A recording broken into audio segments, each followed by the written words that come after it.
Media మిత్రులందరికీ కూడా నమస్కారం. ఈరోజు తెలంగాణ భవన్లో ఏర్పాటు చేసిన ఈ ప్రత్యేకమైన మీడియా సమావేశానికి వచ్చిన మీ అందరికీ కూడా హృదయపూర్వక ధన్యవాదాలు. మరి ఈరోజు తెలంగాణ ప్రజలు, ప్రత్యేకించి రైతులు,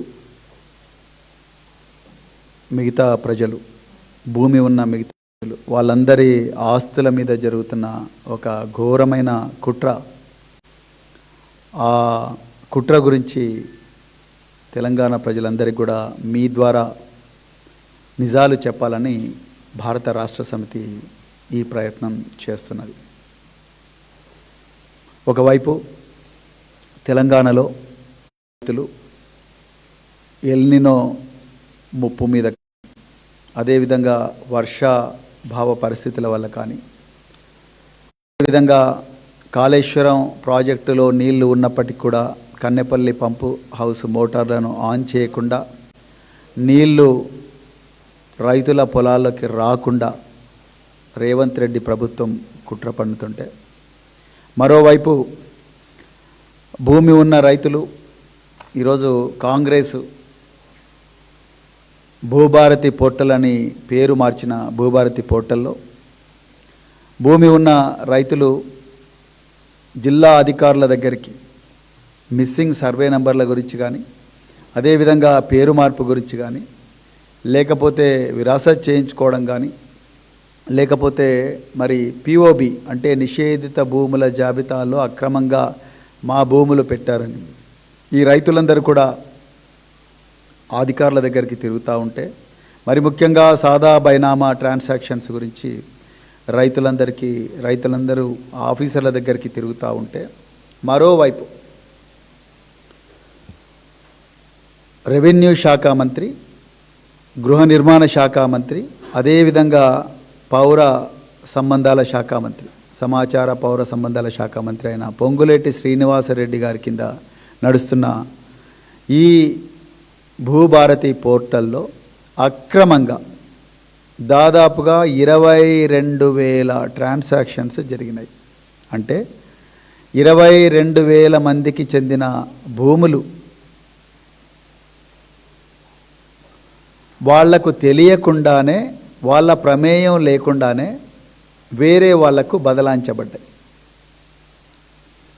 ఇందులో నిషేధిత భూముల జాబితాలో పెట్టబడిన భూములు కానీ, లేకపోతే అసైన్డ్ భూములు కానీ, లేకపోతే ప్రభుత్వ భూములు కానీ, ఈ భూములన్నీ కూడా పెట్టడం జరిగింది. ఈ భూములన్నిటిని కూడా ఈ భూమి హక్కుదారులు ఎవరైతే ఉన్నారో, అంటే భూమి పట్టాదారులు ఎవరైతే ఉన్నారో వాళ్ళందరికీ సంబంధం లేకుండానే సాఫ్ట్వేర్లోనే మార్పులు జరిపి ఆ భూములన్నిటిని కూడా తమకు ఇష్టమైన వాళ్ళ మీదకి బదలాయించుకున్నారు. ఇది మామూలు విషయం కాదు. ఈ దేశంలో ప్రజలు ప్రభుత్వాలకు ఓట్లేసేది, రాజకీయ పార్టీలకు ఓట్లేసి ప్రభుత్వాల కుర్చీల మీద వాళ్ళని ఎందుకు కూర్చోబెడతారు? వాళ్ళు ప్రజల ధన మాన ప్రాణాలను రక్షిస్తారనే నమ్మకంతో. ప్రజల ప్రాణాలకు ఏ విధంగా రక్షణ లేదు, మానాలకు ఏ విధంగా రక్షణ లేదు ఈ పాలనలో, కాంగ్రెస్ పాలనలో. ఇప్పుడు చివరికి ఉన్న ఏకైక ఆస్తి భూమికి కూడా రక్షణ లేని పరిస్థితి తీసుకొచ్చిండ్రు కాంగ్రెస్ పార్టీ వాళ్ళు.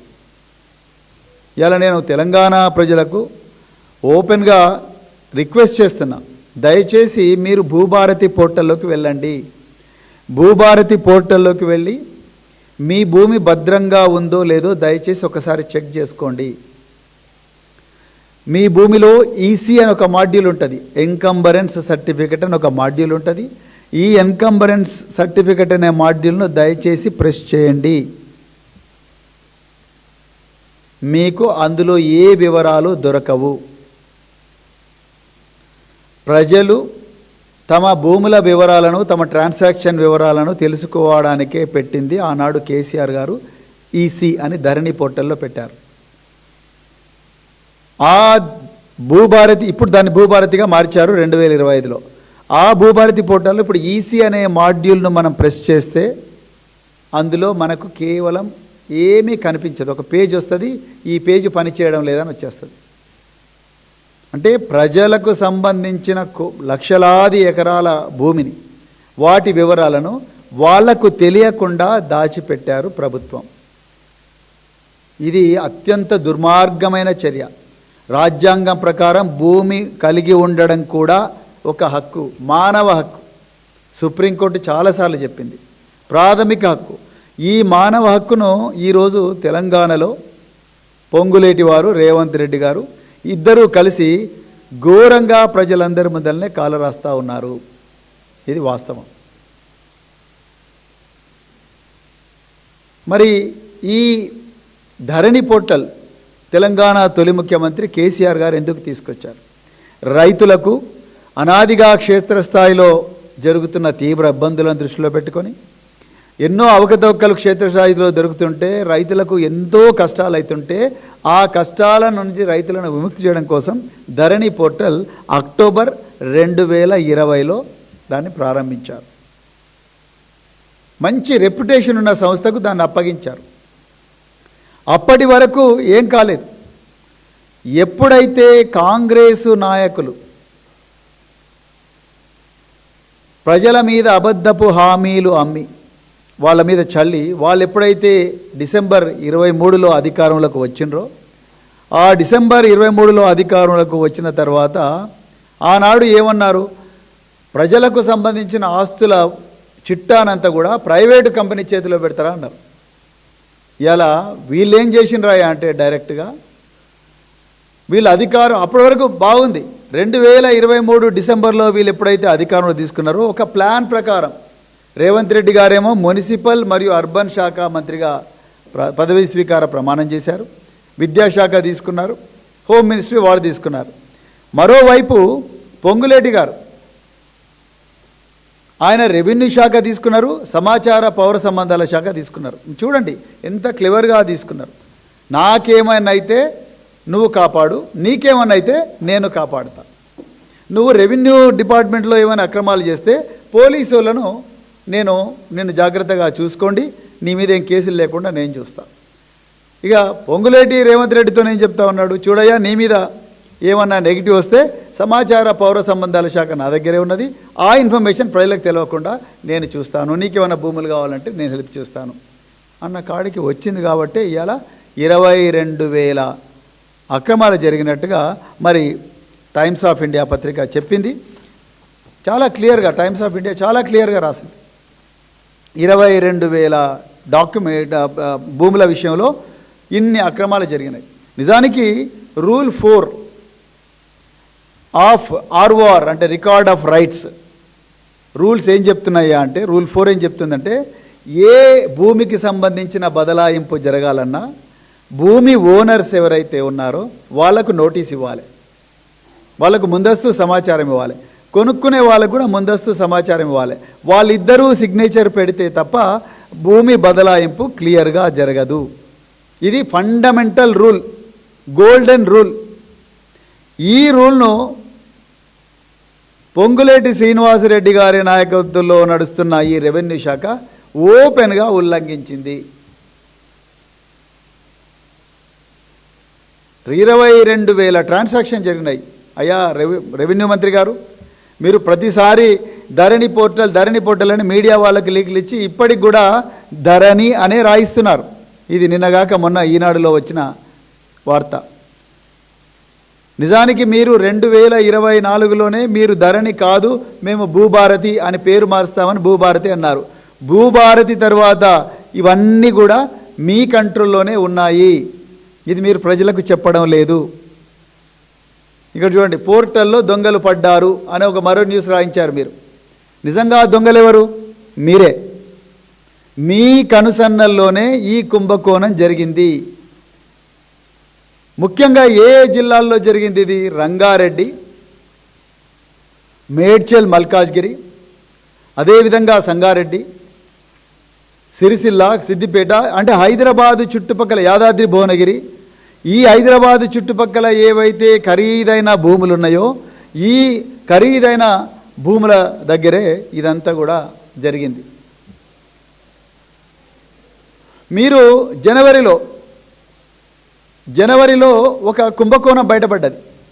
జనగామ జిల్లాలో ప్రభుత్వానికి రావాల్సిన కోట్ల రూపాయల ఆదాయాన్ని ఒక 38 మంది మీ సేవా సెంటర్ల ఓనర్లు, వాళ్ళు అవుట్సోర్సింగ్ ఎంప్లాయీస్, మీ సేవా సెంటర్ ఓనర్లు అందరూ కలిసి ఒక సాఫ్ట్వేర్ యూజ్ చేసి, ఒక మాల్వేర్ యూజ్ చేసి ఆ ప్రభుత్వానికి రావాల్సిన కోట్ల రూపాయల రెవెన్యూను వాళ్ళందరూ కూడా తీసుకొని రైతుకు మాత్రం 10,000 రూపాయలని చూపించి, 6 లక్షల రూపాయలని చూపించి, వీళ్ళు ప్రభుత్వానికి మాత్రం కేవలం 1 రూపాయి మాత్రమే కట్టారు. అంటే రైతు దగ్గర మాత్రం 1,00,000 రూపాయలు కలెక్ట్ చేసుకుంటాడు, ప్రభుత్వానికి మాత్రం 5 సున్నాలు తీసేసి 1 రూపాయి అని చెప్పేసి కట్టారు. ఆనాడు ఈ భూభారతి కుంభకోణం బయటపడ్డది. ఆనాడు ప్రెస్ మీట్ పెట్టిండు పొంగులేటి శ్రీనివాసరెడ్డి గారు. ఆయన చాలా తేలికగా చెప్పారు, ఇది చాలా చిన్నది, ప్రభుత్వాలు ప్రతిపక్ష పార్టీలు మాట్లాడుతున్నట్టుగా ఇది 1,000 కోట్ల కుంభకోణం కాదండి, కేవలం 3,95,00,000 కుంభకోణం మాత్రమే అని చెప్పి జనవరి 2026లో చెప్పారు గౌరవ మంత్రి గారు. జనవరి, ఫిబ్రవరి, మార్చి, ఏప్రిల్, మే, జూన్, జూలై నెలలో ఉన్నాం. అంటే దాదాపుగా 6 నెలలు అయిపోయింది, 7వ నెలలో ఉన్నాం మనం.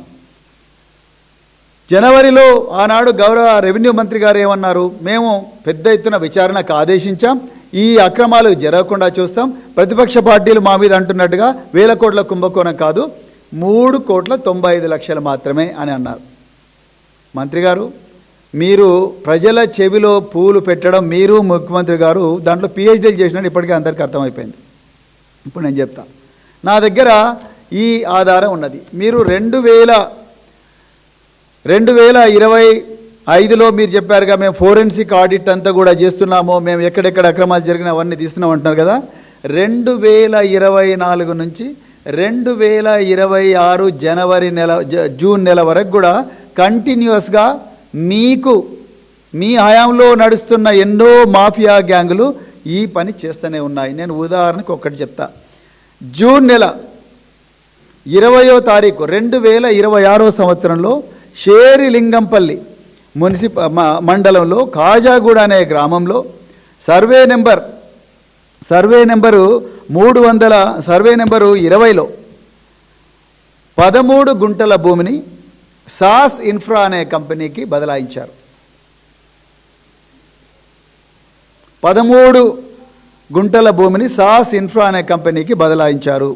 ఇది షేర్లింగంపల్లి ఎంఆర్ఓ ఆఫీసులో జరిగింది. 19వ తారీఖు నాడు ఇదే షేర్లింగంపల్లిలో కాజాగూడ అనే గ్రామంలో 3 ఎకరాల 16 గుంటలైతే దాదాపుగా 1.5 ఎకరాన్ని మళ్ళీ ఆ సాస్ ఇన్ఫ్రా కంపెనీకి బదలాయించారు. ఎంఆర్ఓకు తెలియదు ఈ విషయం, ఆర్డీఓ గారికి తెలియదు, జిల్లా కలెక్టర్ గారికి తెలియదు. మరి ఎవరు చేసినట్టు? సీసీఎల్ఏ ఆయన ఎవరో కూడా మనకు తెలియదు. మరి ఎవరు చేసినట్టు? నిజానికి ఇంత విలువైన పోర్టల్, కోట్లాది లక్షల విలువైన ఈ భూముల వివరాలు ఉండే ఈ భూభారతి పోర్టల్ ఇప్పుడు ఎన్ఐసి కంట్రోల్లో పెట్టారు. మీరు నేషనల్ ఇన్ఫర్మాటిక్స్ సెంటర్ అంటే గౌరవ దేశ ప్రధానమంత్రి పర్సనల్ వెబ్సైట్ను ఏ సంస్థ అయితే మెయింటైన్ చేస్తుందో, ఎక్కడెక్కడైతే అత్యంత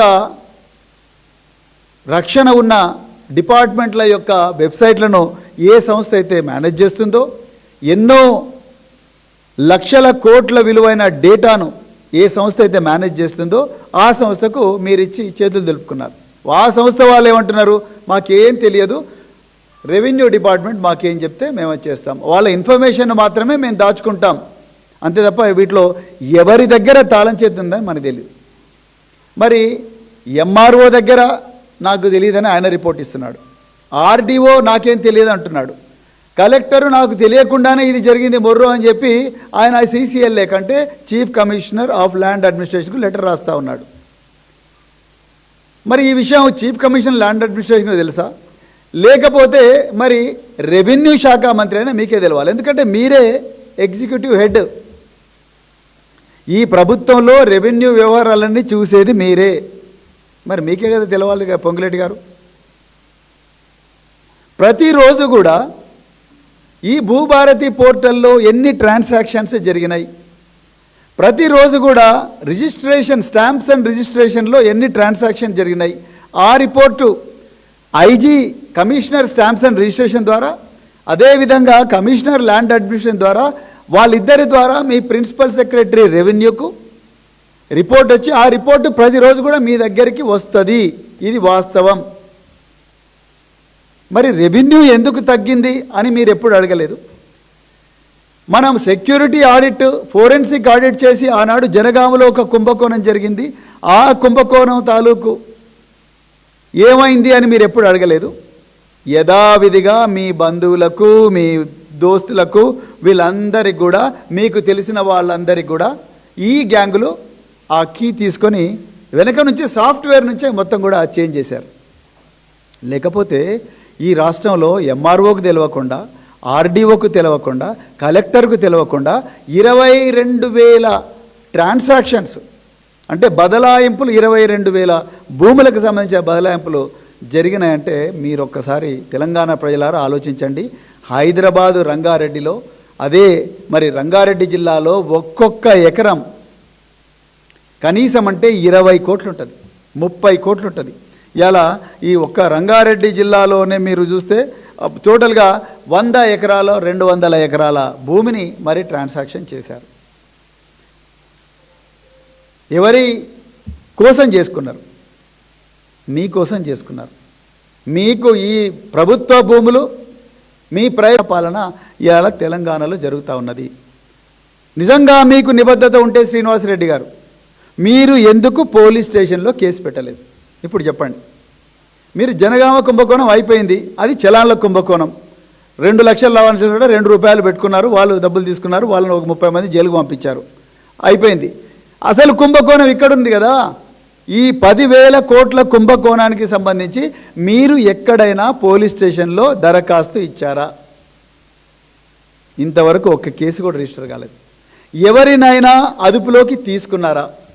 తీసుకోలేదు. ఎందుకంటే ఇదంతా మీకు తెలిసే జరుగుతుంది కాబట్టి. అదే మేము తెలంగాణ ప్రజలకు చెప్పాలనుకున్నాం.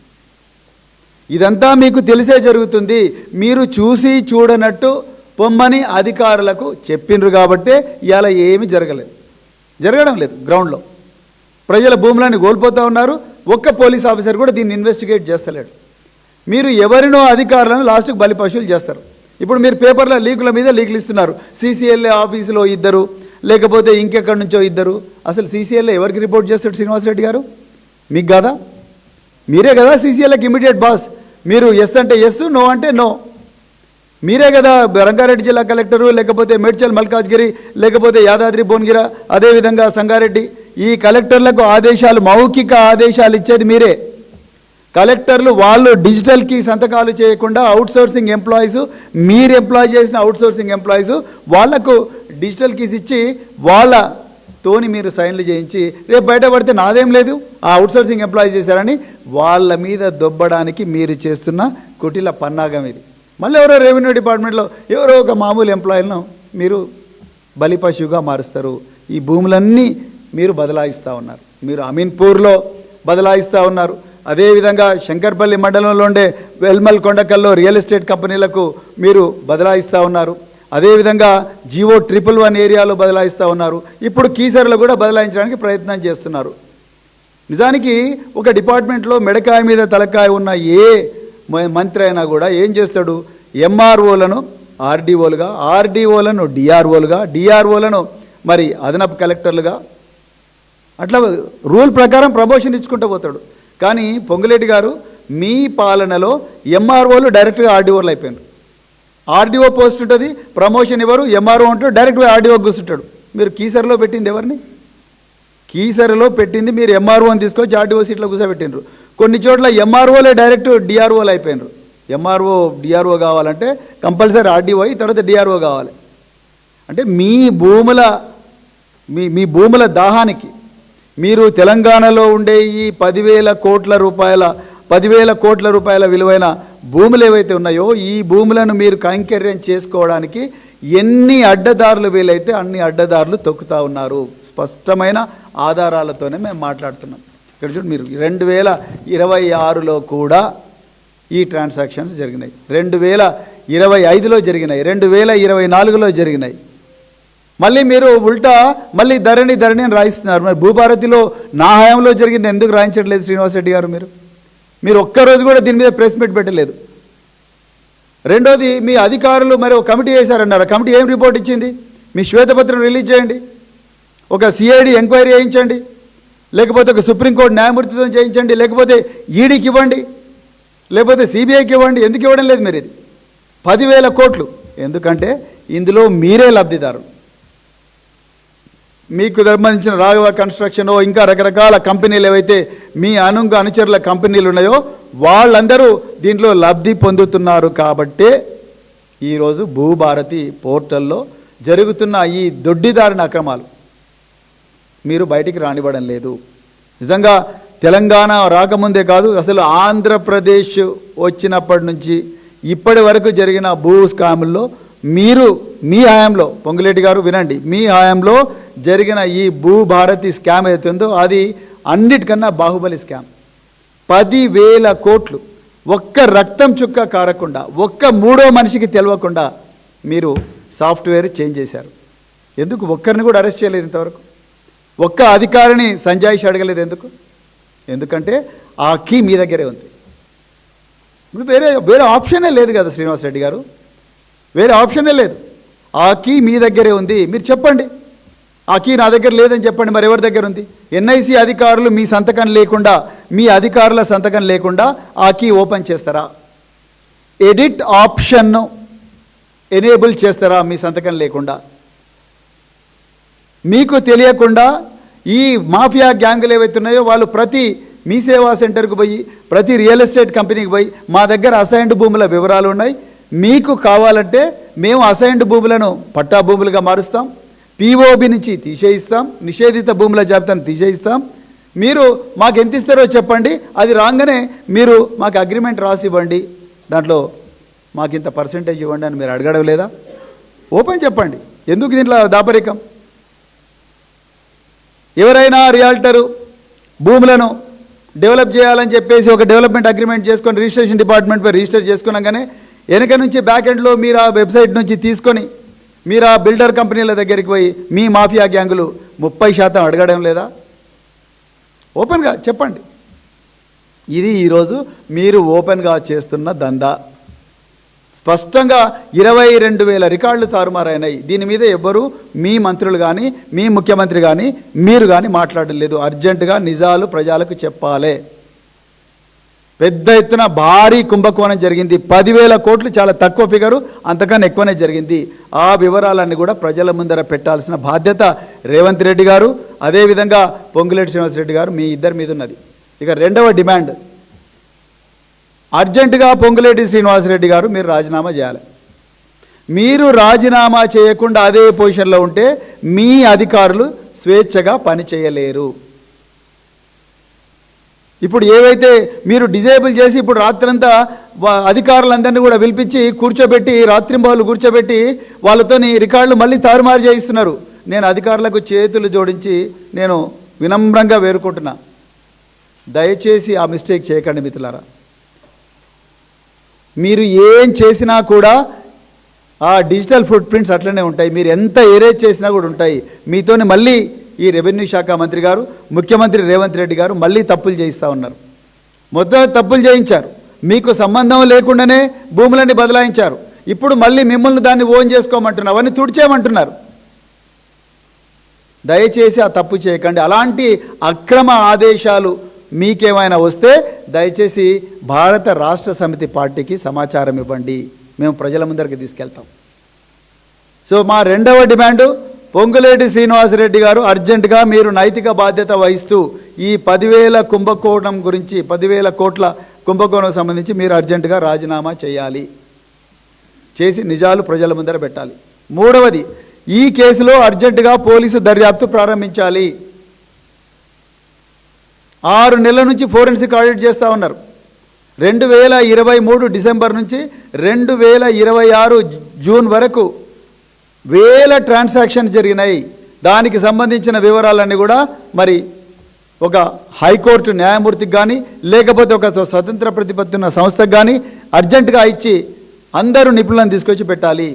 అది మూడవది డిమాండ్.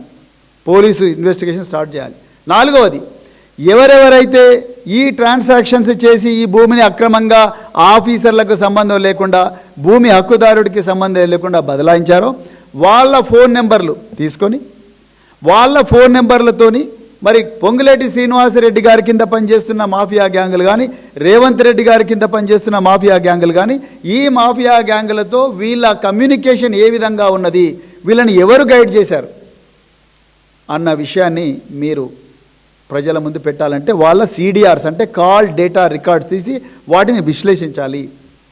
ఆ వివరాలు కూడా బయట పెట్టాలి. ఏదో మీరు జనగామలో జరిగిన కుంభకోణంలో అవుట్సోర్సింగ్ ఎంప్లాయీస్ను మాత్రమే మీరు బలిపశువులుగా చేసి ఆ మీ సేవా సెంటర్లో ఉన్న వాళ్ళనే బలిపశువులుగా చేయడం మాత్రమే కాదు, ఆ కుంభకోణం కన్నా 100 రెట్లు 1000 రెట్లు ఎక్కువైన కుంభకోణం మీ CCLA ఆఫీసు, అదేవిధంగా రెవెన్యూ మంత్రి శాఖ, అదేవిధంగా రెవెన్యూ మంత్రి ఆఫీసులు, రెవెన్యూ మంత్రి చుట్టూ ఉన్న మాఫియా గ్యాంగులు, వీటి ద్వారా జరిగింది. కాబట్టి ఈ కాల్ డేటా రికార్డ్స్ అన్ని కూడా బయటపెట్టి ఆ కాల్ డేటా రికార్డ్స్ ఈ కాల్ డేటా రికార్డ్స్ తప్పనిసరిగా మ్యాచ్ చేయాలి. అప్పుడే అసలు దొంగలు దొరుకుతారు. దీంట్లో ఏ మాత్రం కూడా లేట్ చేయకూడదు. ఇంకా చాలా రీసెర్చ్ చేసే ఉన్నది. ఈ సబ్జెక్టు చాలా లోతుగా విశ్లేషించాల్సిన సబ్జెక్టు. కానీ ఎంత తొందర వీలైతే అంత తొందర తెలంగాణ ప్రజలకు ఈ సమాచారం ఇవ్వాలి. ఎందుకంటే ప్రజలకు నిజాలు తెలవాలి.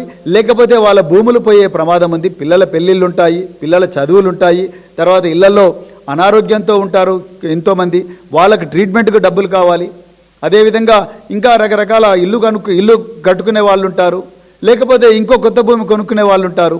వీళ్ళందరికీ కూడా వాళ్ళ భూములు ఎక్కడున్నాయో తెలిసే పరిస్థితి లేదు. కాబట్టి వాళ్ళ భూములు వెనక నుంచి ఈ భూబకాసురులు, ఈ దొంగలు సాఫ్ట్వేర్ నుంచే తాళం చేతులు తీసుకొని రెవెన్యూ మంత్రి ఆధ్వర్యంలో చేస్తున్నారు. కాబట్టి ఆ వివరాలు వెంటనే ప్రజలకు చెప్తే ప్రజలు అప్రమత్తమై ఈ వివరాలన్నీ కూడా తీసుకుంటారు, ఆ వివరాలన్నీ తెలుసుకుంటారు, వాళ్ళ భూములను వాళ్ళు రక్షించుకుంటారనే ఉద్దేశంతోనే భారత రాష్ట్ర సమితి ఈ పత్రికా సమావేశం పెట్టడం జరిగింది. దయచేసి నిజాలు ముందరగా ప్రజల ముందుకు తీసుకురావాలని చెప్తూ, అదేవిధంగా మరి దీని మీద తప్పనిసరిగా ఉన్నత స్థాయి పోలీసు విచారణ చేయాలి. అదేవిధంగా ఈ రెవెన్యూ డిపార్ట్మెంట్లో ఈ భూభారతి కీస్ ఎవరి కంట్రోల్లో ఉన్నాయి, తాళం చేతులు ఎవరి కంట్రోల్లో ఉన్నాయి, ఆ వ్యక్తి దానికి నైతిక బాధ్యత వహించాల్సింది మాత్రం మరి పొంగులేటి శ్రీనివాసరెడ్డి గారే. దీని మీద పూర్తి స్థాయి మరి బాధ్యత తీసుకొని ఆయన అర్జెంటుగా డిమాండ్ చేయాలని చెప్పేసి భారత రాష్ట్ర సమితి మరి డిమాండ్ చేస్తూ మరొకసారి మీ అందరికి కూడా హృదయపూర్వక ధన్యవాదాలు చెప్తాను. Thank you. ఇవన్నీ కూడా పట్టదారు డీటెయిల్స్ ఇవన్నీ కూడా చేంజ్ అయినాయి టోటల్గా. వాళ్ళకి సంబంధమే లేదు, వీళ్ళెవ్వరికి సంబంధం లేదు.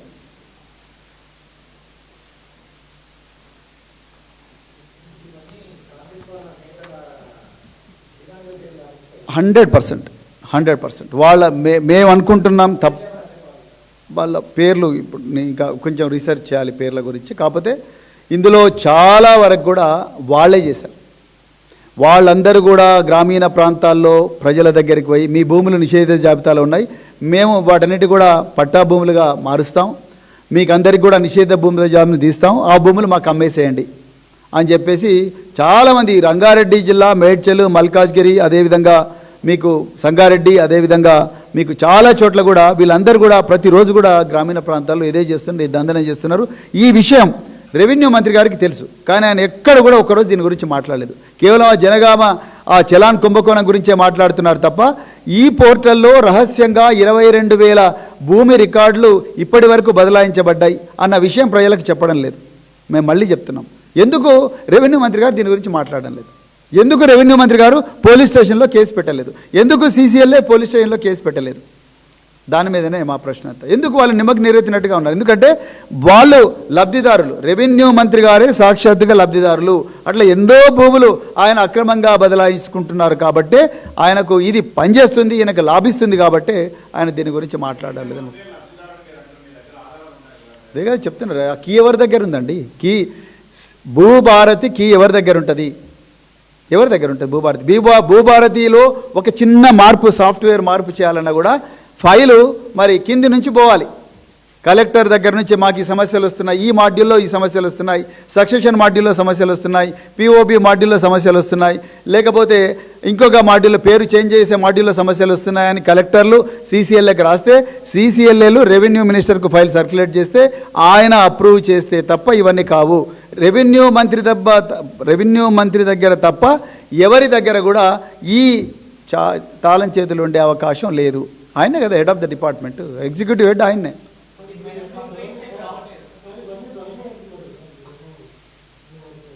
భూభారతి అంటున్నారు, వాళ్ళు భూభారతి అని పేరు మార్చారు కదా. ధరల్లో లేదండి. నేను అందుకొరకే ఎగ్జాక్ట్లీ శ్రీనివాస్ గారు, నేను అందుకొరకే రికార్డ్స్ తీసుకొచ్చాను. 2024, 2025, 2026 జూన్, గత నెలలో కూడా జూన్ 20వ తారీఖు కూడా భూమి బదలాయింపు అక్రమంగా ఓనర్కు తెలియకుండా జరిగింది. భూభారతిలో జరిగింది. అదే నేను చెప్తున్నాను. మరి ఆయన నైతిక బాధ్యత వహించి రాజీనామా చేయాలి కదండి. ఆయన చెప్పాలిగా, లేకపోతే ఆయన ఎందుకు ప్రెస్ మీట్ పెట్టలేదు? రెవెన్యూ శాఖ మంత్రి గారు చెప్పాలిగా ఈ విషయం. మరి ప్రజలకు తెలియదు వాళ్ళ భూములకు ఏమవుతుందో. రెక్కలు ఏమంటారు, రెక్కల కష్టంతో వచ్చిన భూమి కదా, చెమట చుక్కలతో వచ్చిన భూములు ఇవన్నీ. ఎట్లా పోగొట్టుకుంటారు ప్రజలు ఇవి? ఎందుకు వాళ్ళ భూములు వేరే వాళ్ళ పేరు మీద ఎట్లా బదలాయించబడతాయి? నేను అప్లై చేసుకుంటే నాకు తెలుస్తుంది, కానీ నాకు తెలియకుండానే నా భూమి ఇలా శ్రీనివాస్ అనే వ్యక్తికి పోయింది. ఎట్లా పోయింది? ఆయన వేరే వాళ్ళకి అమ్ముకున్నాడు, స్లాట్ బుక్ చేసుకున్నాడు, 1B పాస్బుక్ తీసుకున్నాడు, ఆయన కొనుక్కుని ఆయన వచ్చి నా భూమి మీద కూర్చుంటున్నాడు. దానికి ఎవరు రెస్పాన్సిబుల్? మేము మంత్రిని అడుగుతున్నాం, అదేగా చెప్తున్నా నేను. మంత్రి గారు, మీరు నిజాలు ఎందుకు మాట్లాడడం లేదు? మీరు ఎందుకు ఇంత కుంభకోణం, 10,000 కోట్ల కుంభకోణం జరిగినా కూడా ఎందుకు మీరు మాట్లాడడం లేదు? ఎందుకు ఇప్పటివరకు ప్రెస్ మీట్ పెట్టారా మంత్రి గారు? దీని మీద ఎందుకు చెప్పడం లేదు? ఏ అధికారిని అడిగినా కూడా మాకేం తెలియదు అంటున్నారు. కానీ లోపల మాత్రం ఇప్పటివరకు కూడా జరుగుతుంది. As we speak here today it is happening. ఇప్పుడు మనం మాట్లాడుతుంటేనే కుంభకోణం జరుగుతూ ఉన్నది. ఇప్పుడు నేను ఈసీ నా భూమి ట్రాన్సాక్షన్ కనుక్కుందామంటే ఆ ఈసీ ప్రెస్ చేస్తే రావట్లేదు. మరేం చేయాలి? ఇగో ఈ ఆన్సర్ వస్తుంది. తప్పకుండా మేము మా మంత్రి రాజీనామా తప్పకుండా కోరుతాం. ఇగో చూడండి, ఒక ఆయన భూమి బదలాయింపు ఆయనకు తెలియకుండా జరిగిందని కోర్టు పోయిండు. కోర్టులో లక్షల రూపాయలు మళ్ళీ లాయర్లకు ఫీజు పెట్టి కోర్టుల దగ్గర పోవాలి. కోర్టుల దగ్గరికి పోయి మళ్ళీ చేసుకోవాలి. అంటే ఎంతమంది కోర్టుకు పోతారు? గ్రామీణ ప్రాంతాల్లో ఉండే రైతులు వాళ్ళు కోర్టులకు ఎందుకు పోవాలండి? కోర్టులకు పోవడానికి కాదు కదా మనం ఓటేసింది వీళ్ళకు. బాధితులందరూ అదే చెప్తున్నాం. ఎగ్జాక్ట్లీ, చాలా మంచి ప్రశ్న. బాధితులందరూ కూడా మీకు ఆ బాధలుంటే దయచేసి భారత రాష్ట్ర సమితి తెలంగాణ భవన్కి రండి. మీ అందరి వివరాలు సేకరించి తప్పకుండా మీకోసం ఎంతటి పోరాటానికైనా కూడా మేము సిద్ధంగా ఉన్నాం.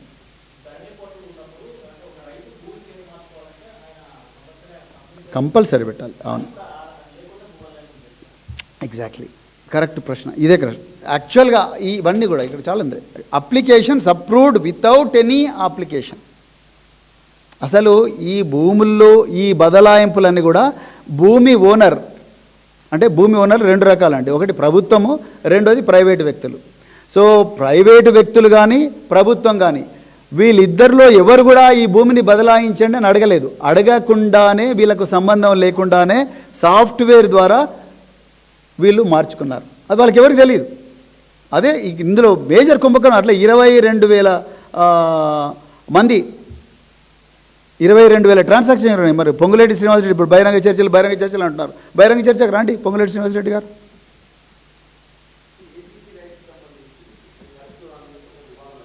అవును అవును అవును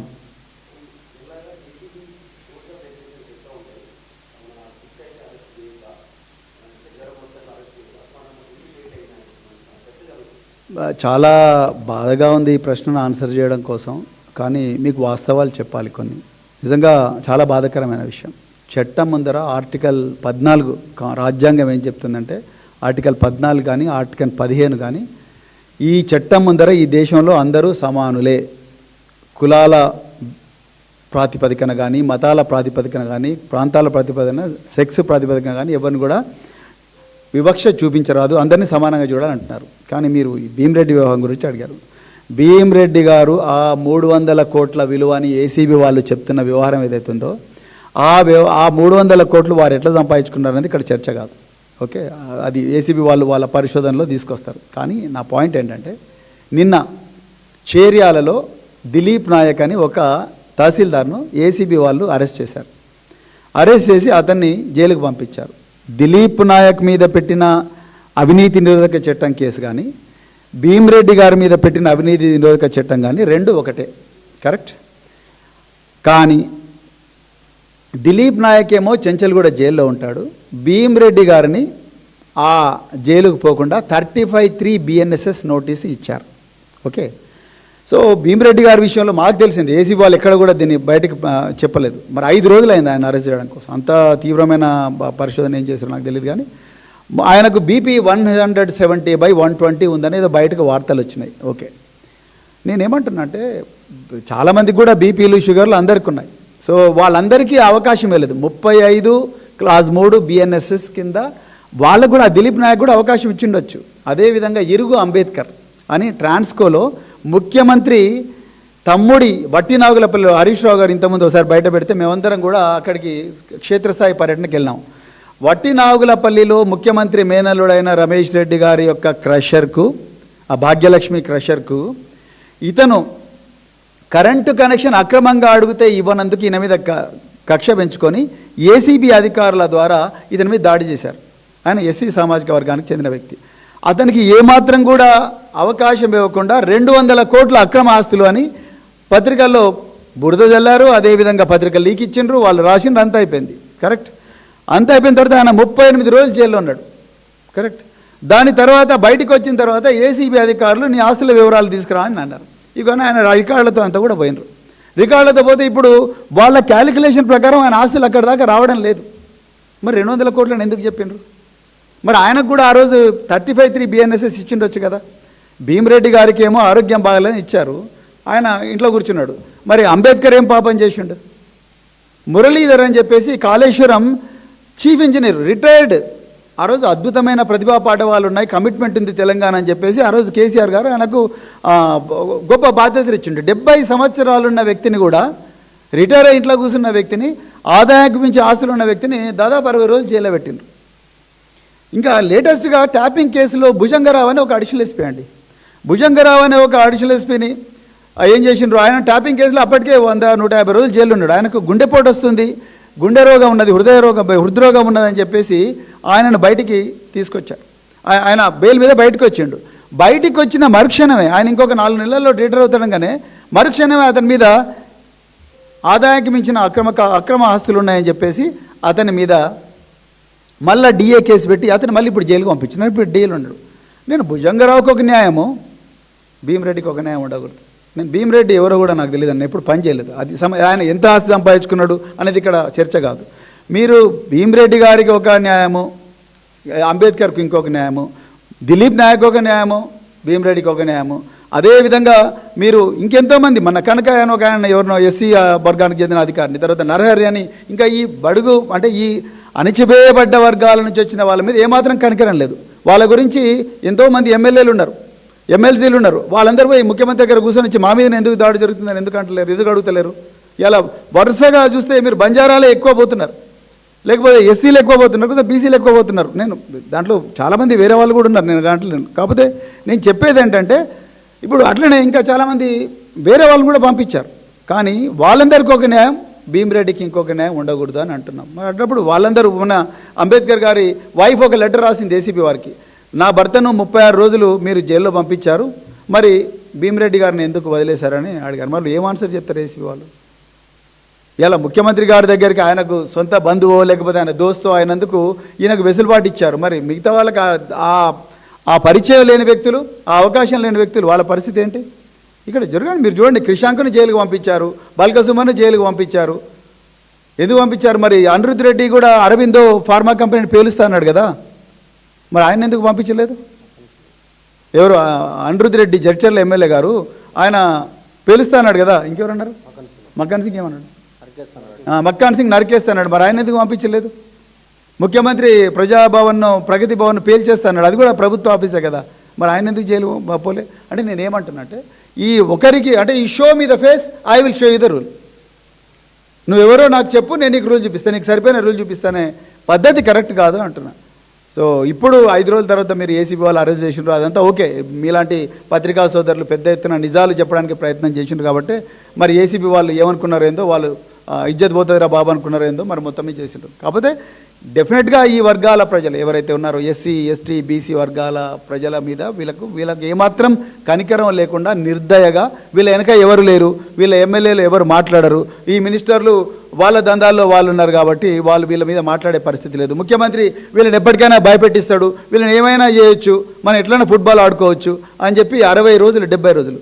మధు గారు ఒక్క నిమిషము, ఈ రామచందర్ అని ఒక ఆఫీసర్ అండి, డాక్టర్ సబావత్ రామచందర్, కొడంగల్లో పుట్టిన బిడ్డ, ముఖ్యమంత్రి నియోజకవర్గం.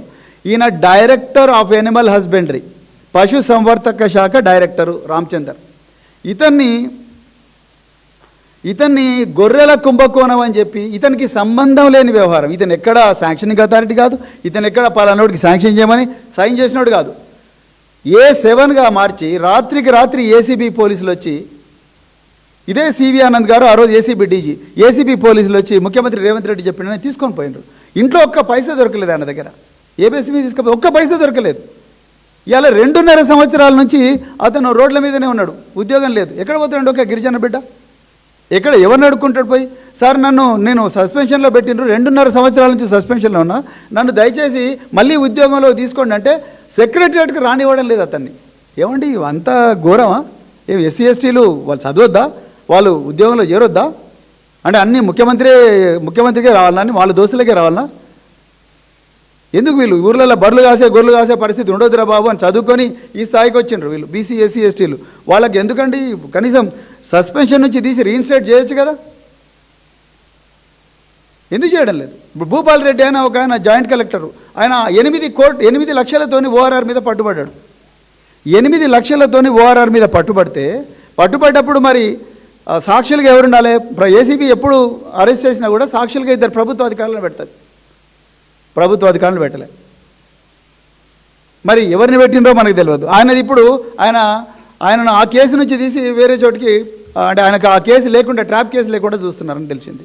అంటే నేనేమంటున్నా అంటే, ముఖ్యమంత్రి గారి ఆధీనంలో ఈ సంస్థ ఉంది కాబట్టి తనకి ఇష్టం లేని వాళ్ళందరి మీద కూడా ఏసీబీ కేసులు మోపి, తనకిష్టమైన వాళ్ళందరినీ ఏమైనా కాదు మనోడే మంచిదైతే అని చెప్పేసి 35(3) BNSS నోటీస్ ఇచ్చి ఇంటికాడ కూర్చోబెట్టే పద్ధతి కరెక్ట్ కాదు అని చెప్పి ముఖ్యమంత్రి గారికి నేను రిక్వెస్ట్ చేస్తున్నా. అది నేను చెప్పేది. ప్రజలందరూ కూడా గమనించాలి ఈ విషయాన్ని. ఈ వర్గాల మీద